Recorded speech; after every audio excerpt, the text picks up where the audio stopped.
Hello students, my self Ratesh Modi.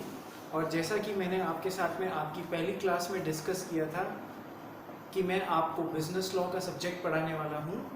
आइए जो पहली क्लास में मैंने आपसे डिस्कस किया था उसका एक क्विक रिकैप कर लेते हैं।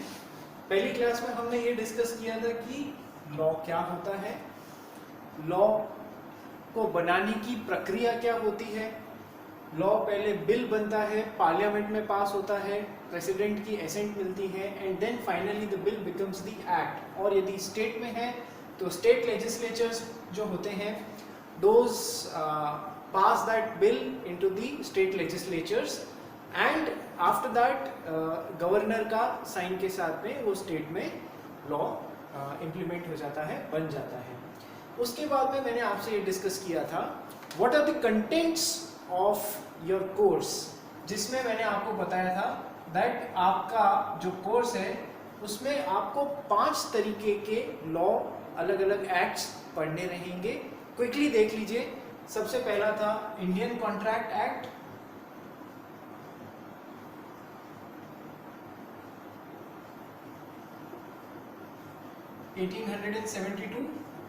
Number 1।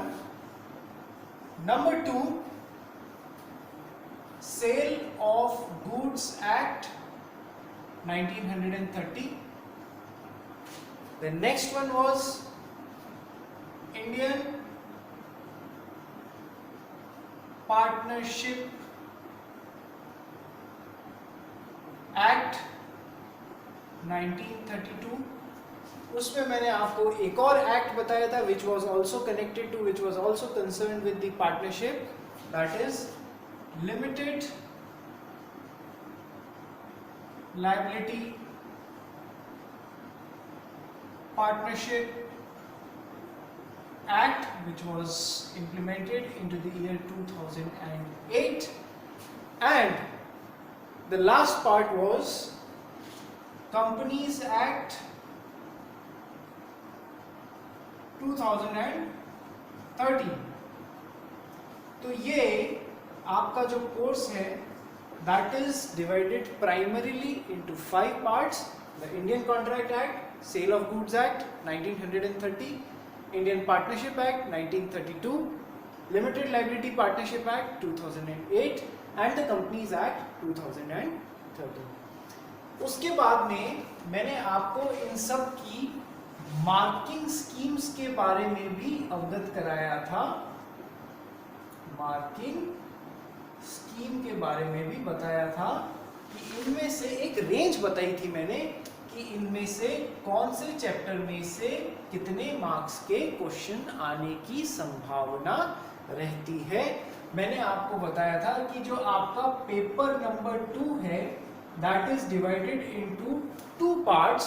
The first one is business laws and the second one is business communication. तो जो फर्स्ट पार्ट है जिसकी मैं आपकी क्लासेस ले रहा हूं, बिजनेस लॉज 100 मार्क्स में से जो सेकंड पेपर 100 मार्क्स का है, business laws is of the weightage of 60 marks and business communication is of the weightage of 40 marks.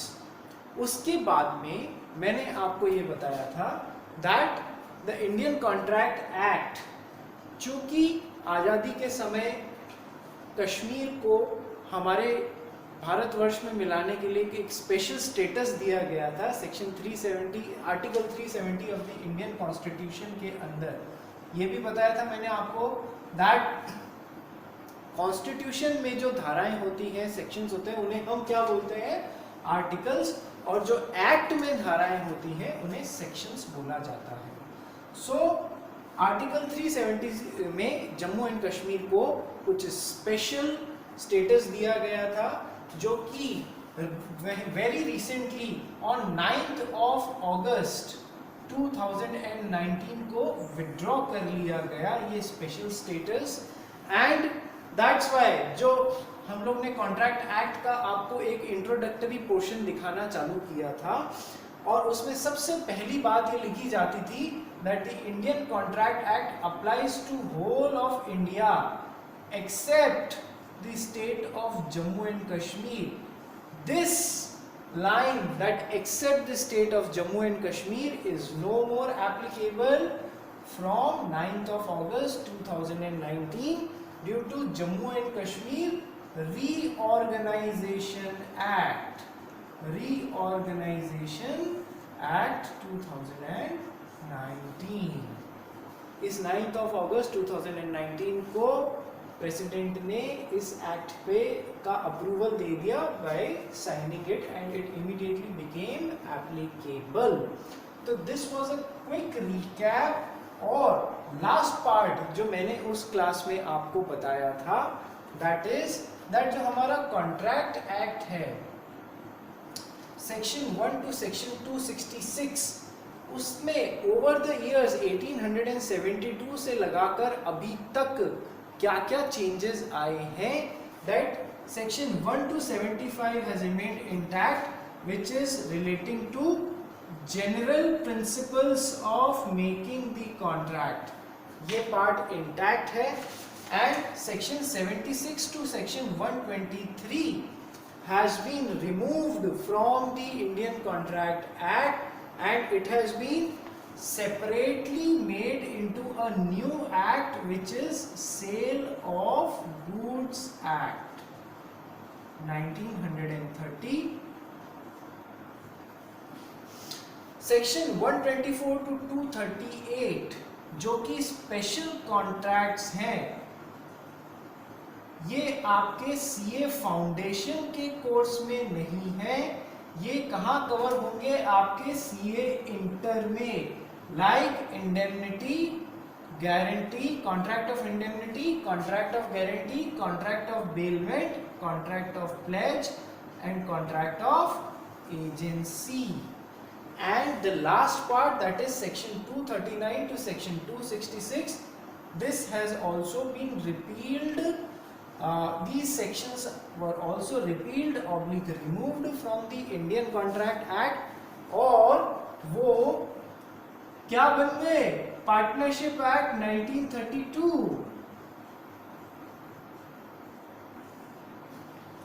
So basically आपको मैंने उस दिन भी बताया था एक जनरल रिकैप कि आप मोटे मोटे आपके जो फर्स्ट सेकंड और थर्ड पार्ट्स हैं ये तीनों कुछ नहीं कॉन्ट्रैक्ट के ही पार्ट हुआ करते थे। क्यों सोचने की कोशिश कीजिए, sale and purchase of goods क्या इसके लिए कॉन्ट्रैक्ट नहीं बनाया करते हैं जो खरीदने और फरोख्त में खरीद फरोख्त के किसी गुड्स के, गुड्स मतलब मूवेबल आइटम्स, मूवेबल आइटम्स को ही हम गुड्स रेफर कर रहे हैं।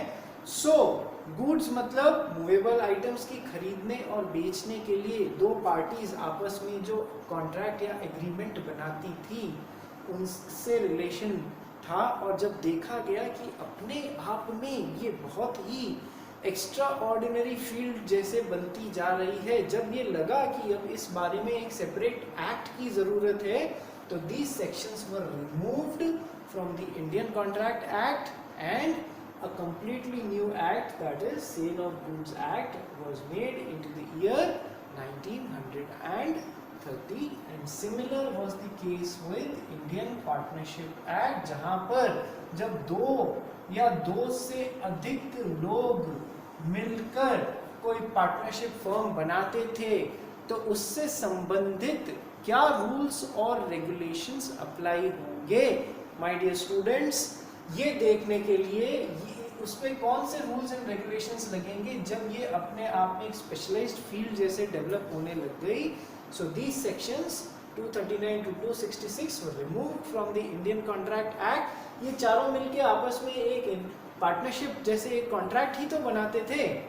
तो these sections were removed from the partnership act 1932 and a completely new act, Indian Partnership Act, was formed into the year 1932। अब आइए हम कॉन्ट्रैक्ट के बेसिक्स के साथ में वापस स्टार्ट करते हैं।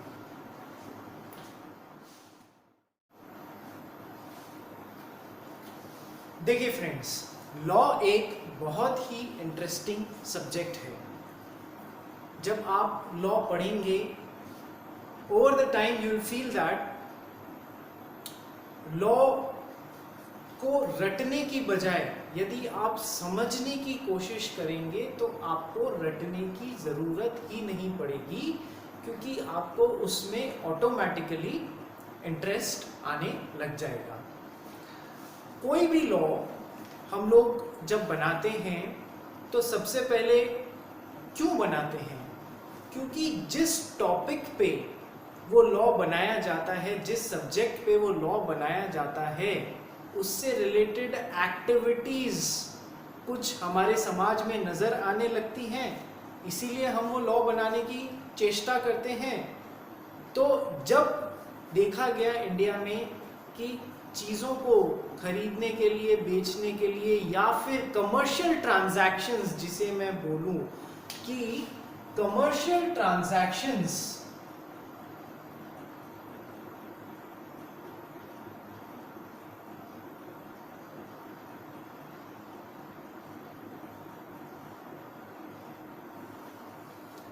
which are relating to business, which are relating to commerce, तो जो कमर्शियल ट्रांजैक्शंस जब बहुत ज़्यादा दिखने लग गए तो इस फील्ड को एक रेगुलेट करने की इच्छा हुई सरकार की। और रेगुलेट किसके द्वारा किया जाएगा? कानून के द्वारा किया जाएगा। तो जब कानून की ज़रूरत हुई कमर्शियल ट्रांजैक्शंस से related, so contract act came into action, Contract Act, Indian Contract Act 1872। देखिए, आप कॉन्ट्रैक्ट या अग्रीमेंट को अपने रोजमर्रा के लाइफ से जोड़ के देखने की कोशिश कीजिए। फॉर एग्जाम्पल, आप सब्जी लेने जाते हैं। जब आप सब्जी लेने जाते हैं सब्जी वाले के पास में, तो मान लीजिए आप को कोई भिंडी वेजिटेबल पसंद आई, आपने उनसे पूछा भैया क्या भाव दोगे, उन्होंने कहा 40 रुपीज़ केजी। सो आपके, मान लीजिए ये आप हैं, आपके और जो वेजिटेबल वेंडर है उसके बीच में एक तरीके का एग्रीमेंट और कॉन्ट्रैक्ट ही बन रहा है कि आप उससे वेजिटेबल ले रहे हैं और बदले में आप उसे यदि 1 किलो वेजिटेबल खरीदी है तो 40 रुपीज़ देंगे। ये आप दोनों के बीच में एक तरीके का एग्रीमेंट या फिर कॉन्ट्रैक्ट हुआ है। डेली लाइफ से जुड़ा हुआ एक्ट है आपका इंडियन कॉन्ट्रैक्ट एक्ट। आइए एक और एग्जाम्पल देखते हैं, जहां पर आप मान लीजिए कोई नई कार परचेज करने के लिए जा रहे हैं, आपको एक व्हीकल की ज़रूरत है, कार की ज़रूरत है। सो आप एक कार डीलर के पास में जाते हैं, दोनों के बीच में डिसाइड होता है कि आप उनसे एक कार ले रहे हैं और बदले में आप उनको 5 लाख रुपए पेमेंट देंगे। Isn't it an agreement between both of you or a contract between both of you to purchase the car and give the payment for it? Yes, of course. कई बार X और Y दो जने हैं, इनके बीच में एक सौदा होता है घर खरीदने का, और that X अपना घर Y को देगा और Y उसके बदले में 50 लाख रुपीस X को देगा। This also amounts to an agreement between them। तो आपके सामने मैंने ये जो कुछ एग्जाम्पल्स डिस्कस किए हैं, ये आपस में दो लोगों के बीच में एक तरीके का कॉन्ट्रैक्ट या फिर अग्रीमेंट बन रहा है। देखिए, जब हम आगे बढ़ेंगे तो मैं आपको विल डिस्कस कॉन्ट्रैक्ट और एग्रीमेंट किस तरीके से अलग होते हैं और क्या अग्रीमेंट्स किस तरीके से आगे जाकर कॉन्ट्रैक्ट बन जाते हैं।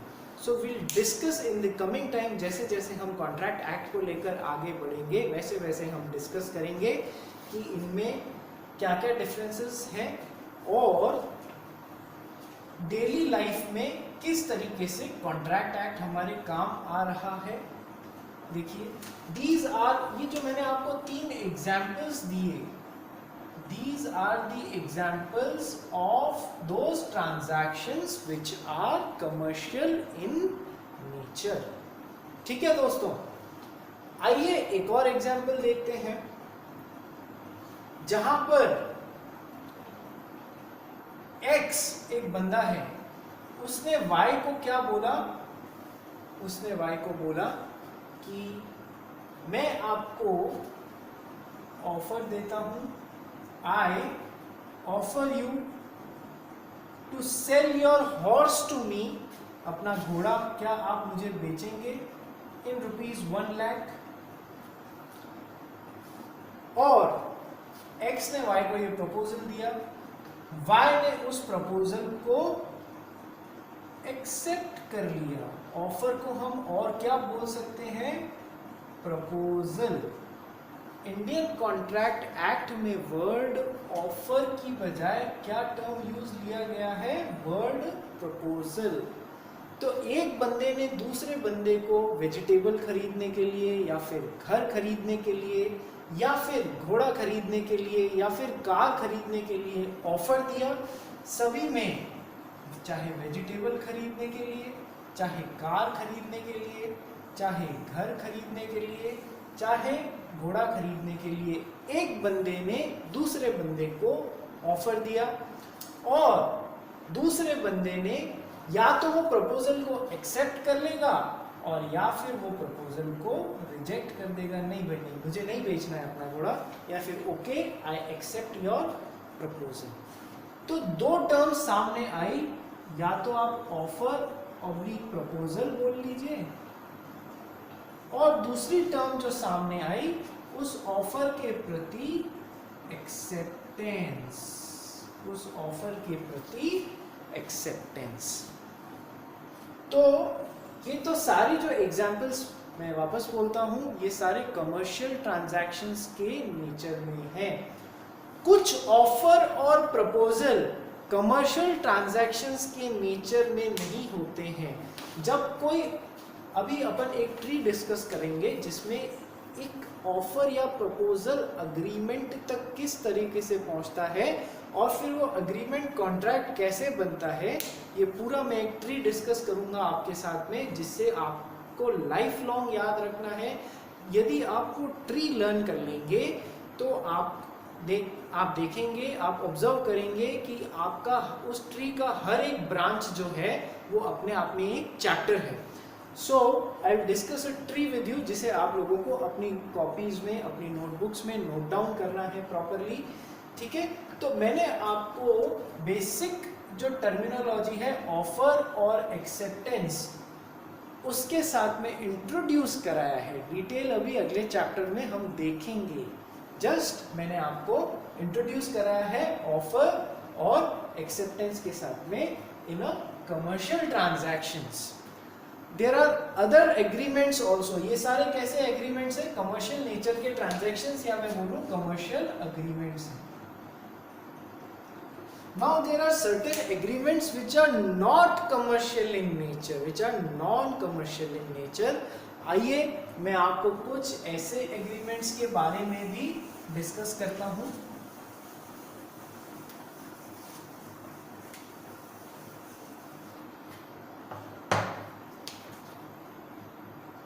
राम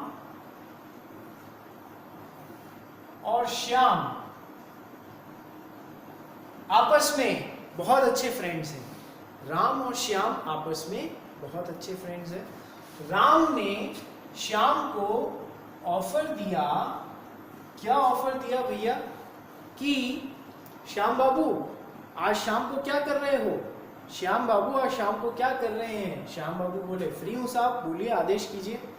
तो श्याम बाबू क्या आप मेरे घर शाम को 8 बजे, रात के 8 बजे डिनर लेने आएंगे, मैं आपको ऑफर दे रहा हूं, आइए शाम को 8 बजे मेरे घर और आपका डिनर का प्रबंध कर देते हैं, अपन साथ में डिनर लेंगे।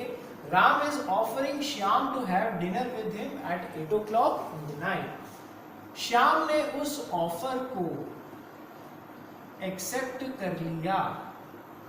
तो जैसे ही श्याम ने उस ऑफर को एक्सेप्ट कर लिया, क्या ये इन दोनों के बीच में एग्रीमेंट हो गया या नहीं हुआ? ओवर द टाइम एग्रीमेंट तक पहुंचने का पूरा सारे रास्ते आपसे डिस्कस करूंगा। पहले हम ये बेसिक समझाने के लिए मैं बोलता हूँ, जैसे ही एक बंदे ने ऑफर दिया और दूसरे बंदे ने उसे एक्सेप्ट किया, यदि उसमें बाकी सारी चीजें जो आपको भविष्य में बताई जाएंगी वो है, तो क्या वो उनके बीच में एक तरीके का एग्रीमेंट नहीं हो गया? ठीक है साहब, मान लेते हैं एग्रीमेंट हो गया। अब जब एग्रीमेंट हो गया तो अब इतनी सी बात बताइए, श्याम ने राम को ये जो अग्रीमेंट बना है इन दोनों का, क्या ये कमर्शियल ट्रांजैक्शन के बिजनेस के नेचर में है? नहीं यार, ये कमर्शियल ट्रांजैक्शन के नेचर में नहीं है, कमर्शियल एग्रीमेंट के नेचर में नहीं है, ये सोशल एग्रीमेंट के नेचर में है। ये सोशल एग्रीमेंट के नेचर में है। पहला पार्ट हमने क्या पढ़ लिया? कमर्शियल एग्रीमेंट, पहला तरीके का एग्रीमेंट। दूसरा एग्जाम्पल जो अभी आपको राम और श्याम और डिनर का जो एग्जाम्पल बताया है, that is into the nature of a social agreement. एक और एग्जाम्पल देखिए, there is a husband and his wife.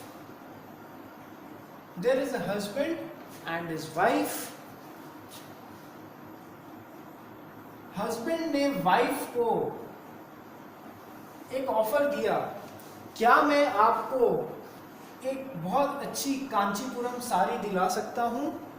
Wife ने, ये जो हस्बैंड ने ऑफर दिया था वाइफ को, वाइफ आती हुई चीज को कौन मना करेगा भाई? तो वाइफ ने उस ऑफर को एक्सेप्ट कर लिया, हाँ जी दिलाइए। अब हस्बैंड तो जैसे आप जानते ही हैं कि promises are made to be broken, so उन्होंने अपना वादा पूरा नहीं किया, ठीक है। और वाइफ ने जब ये वादा पूरा नहीं किया गया, तो अब एक बात बताइए, ये वाला तो था सोशल एग्रीमेंट का एग्जाम्पल, ये घरेलू बात का एग्जाम्पल है, तो can I call it domestic agreement? क्या मैं इसे हस्बैंड और वाइफ के बीच में जो घर का मामला है, क्या मैं उसे डोमेस्टिक एग्रीमेंट का नाम नहीं दे सकता हूं? मैं बिल्कुल दे सकता हूं। सो commercial agreements, social agreements, domestic agreements, ठीक है। Mainly the contract act is pertaining to commercial agreements and the contract act जो है वो social agreements और domestic agreements के लिए इसलिए हम लोग by default apply नहीं करते हैं, because social agreements और domestic agreements में एक टर्म आता है, देयर इज एक टर्म है intention to create legal relationship. Intention to create legal relationship, ये जो intention to create legal relationship है, ये कमर्शियल एग्रीमेंट्स में प्रिज्यूम किया जाता है बेटा। पहले से मान लिया जाता है कि कार खरीदने और बेचने के वक्त दोनों पार्टीज का एक इंटेंशन होता है आपस में एक लीगल रिलेशनशिप क्रिएट करने का, जबकि सोशल और डोमेस्टिक एग्रीमेंट्स में there is no intention to create legal relationship. There is no intention to create legal relationships in domestic agreement and in social agreements. There is no intention to create legal relationship. इसलिए यहाँ पर तो presume कर लिया जाता है there is intention to create legal relationship, जबकि इन दोनों में ये प्रिज्यूम किया जाता है there is no intention to create legal relationship. देखिए प्रिज्यूम वर्ड को यदि आप ब्रेक करेंगे तो प्री प्लस अज्यूम, पहले से ही अज्यूम कर लिया जाता है कमर्शियल ट्रांजैक्शन में। प्री मतलब पहले से ही अज्यूम कर लिया जाता है कमर्शियल ट्रांजैक्शन में there is intention to create legal relationship, और यहाँ पर पहले से ही अज्यूम कर लिया जाता है there is no intention to create legal relationship. ये मैं आपको छोटी छोटी बातें जो भी बता रहा हूँ, ये सब आगे जाके एक जगह कंबाइन होके फिर आपको पता पड़ेगा कि एक कॉन्ट्रैक्ट किस तरीके से बनता है और क्या क्या उसमें चीजें इंक्लूड होती हैं। तो हमने ऑफर डिस्कस किया, एक्सेप्टेंस, इनके अलग अलग हमने एग्जाम्पल्स देखे, टाइप ऑफ अग्रीमेंट्स देखे, जहां पर मैंने आपको पहला कमर्शियल अग्रीमेंट, दूसरा डोमेस्टिक अग्रीमेंट, तीसरा सोशल अग्रीमेंट। इसमें प्रिजम्पशन होता है intention to create legal relationship का। इन दोनों में there is no presumption that parties, क्या किसी को जब आप घर पे खाने के लिए इनवाइट करते हो तो क्या कोई लीगल रिलेशनशिप बनाने वाले के लिए ये ऑफर और एक्सेप्टेंस होता है? नहीं। आप जानते हैं यदि वो शाम को खाने पे नहीं आया, उसने अपना एक्सेप्टेंस तोड़ दिया आपके ऑफर के प्रति, तो आप कोई उसके ऊपर केस नहीं करने वाले हैं, ठीक है? तो अच्छा, इन दोनों में भी स्पेसिफिक एक बात है, सोशल एग्रीमेंट्स और डोमेस्टिक एग्रीमेंट्स में यदि वो लोग लिखित में यदि वो लोग ये मान लेवे, कहीं ना कहीं इसमें एग्री कर लें that there is intention to create legal relationship, तो फिर ये सामने वाला यदि अपना एग्रीमेंट पूरा नहीं करता है तो दूसरी पार्टी उस पर केस कर सकती है। तो फिर यदि स्पेसिफिकली इस बात के लिए एग्री करते हैं दोनों दैट ये वाले रिलेशनशिप में हमने जो एग्रीमेंट बनाया है इसमें there is intention to create legal relationship, बाकायदा उनके बीच में ये बात अग्री होती है, तो फिर ये जो प्रिजम्पशन है there is no intention to create legal relationship, ये फिर अप्लाई नहीं होगा। और क्या अप्लाई होगा? जो उन्होंने अदरवाइज एग्री किया है that there is intention to create legal relationship. इसे नोट डाउन कर लीजिए प्लीज।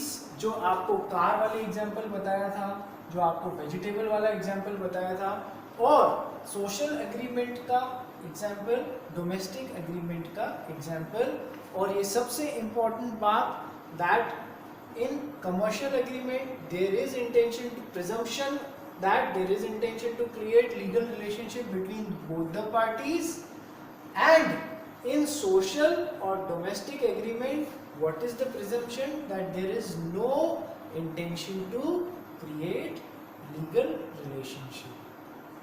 नोट कर लीजिए।